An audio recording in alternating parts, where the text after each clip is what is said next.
there are a lot of stores with no lineups. All the clothing stores, the takeout restaurants, the dentist. But I can see already from here that the place I'm heading does have a lineup.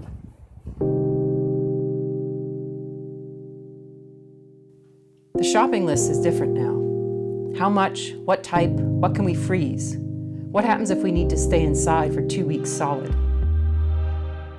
I am Maydianne Andrade, and from the University of Toronto, this is the new normal. And that's where we are. Grocery shopping requires a strategy. It requires a plan.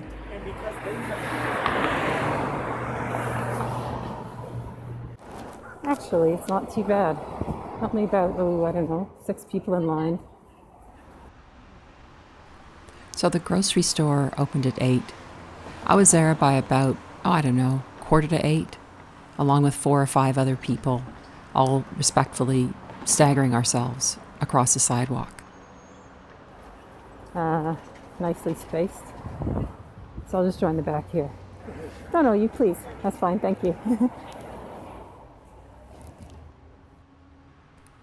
Occasionally, someone else would walk up and walk straight to the door like they expected it to open, sort of be taken aback and then read the sign, and then sort of come to themselves, look around, and notice that there was actually a queue, and go to the back. What was really strange to me, though, was how quiet it was. Not that there was no traffic, but that no one was talking to each other.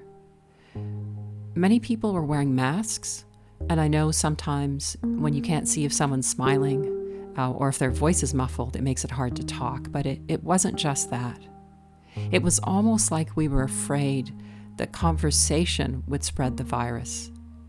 It was almost like we didn't know what to do or say in this strange new world, whether it was socially acceptable to talk when talking meant, in Trudeau's words, you might be talking moistly. So they let us in the store. What was so interesting about that was, how do you move through a small downtown grocery store? How are you doing? Without... Thanks for doing this work. Getting into someone's personal space, without being within that arc of 6 feet of someone swinging a hockey stick around themselves? And the answer is, there are a lot of missteps. Sorry. And in my case, a lot of missed aisles.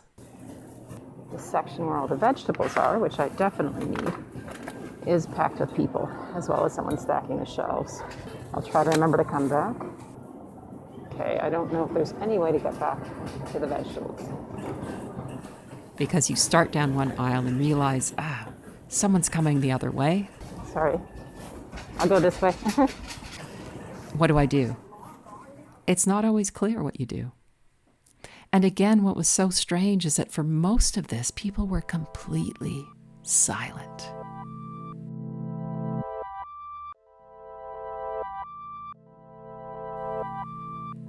The one exception was when I turned the corner to go into the pasta aisle. And there was a woman there with a mask up over her face, standing in front of the pasta, which is where I was headed. And she turned to me and said, "Do you know what rigatoni looks like?" And I laughed and I said, kind of like tunnels, chopped up tunnels. And she said, "Oh, there it is." She said, "Do you know which brand of rigatoni comes in a box?" And by that point, I guess, the look on my face was somewhat like, "Are you serious?"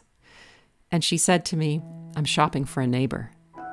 And I said, "Oh, is it an older person?" And she said, "Yes, she's 83. And there's very particular things she wants." I said, "Yeah, at that age, it really is hard to accept that things have changed and that those particular things you want may not be available." The grocery store had a lot of gaps. Almost no craft dinner. The Bare Naked Ladies would be proud of us. No bacon. No butter. I mean, some of these shortages have changed over time, but some of them clearly remain. And others are a constant challenge to you, to that inner hoarder within you. Since this day, I've been to the grocery store more than once, knowing we have enough toilet paper. And nevertheless, when you get to that aisle, and there's toilet paper there, a part of you says, buy a couple packages, just in case. But really, that's what we need to resist. This works better if we all take only what we need and leave what's necessary for others. It's a strange thing where every decision is a balance between what you and your family need and what you know will be best for your neighbors. Or at least I hope that's how people think about it. There's some big questions in this time of social distancing when we're still not locked down in the way that some places are. The other day, I was in my backyard and I heard what sounded like a party from a couple yards over. And I thought, I'm pretty sure that's not just the people who live in that house. And then what do? There's a number you can call. Have we really got to the point where we do that? In the end, I decide no. These are still my neighbors.